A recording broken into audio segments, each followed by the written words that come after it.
Conservator looks after the preservation of the collection. So museums usually research, exhibit, or and preserve the objects that are in their care, and the conservator looks after the preservation of the collection. It's cool.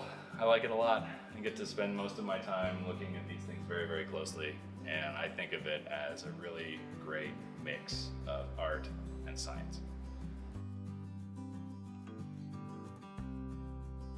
Conservation itself is sort of its own field.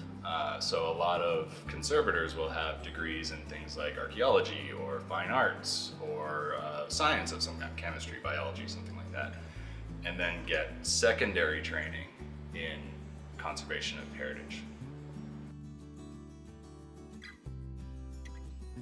Short answer is yes, it does.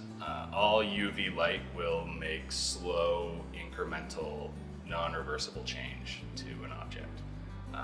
That being said, the flash on a camera is a tiny amount of UV light.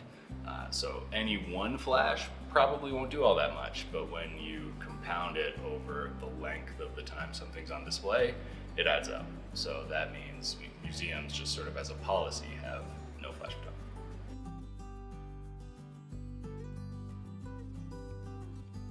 Oh man. I mean, I like a lot of them. Mm-hmm. There's some pretty cool stuff in this room. We have a flare gun in our firearms collection that looks like it's straight out of a pirate's belt. It's like a brass and it flares out into a big bell shape.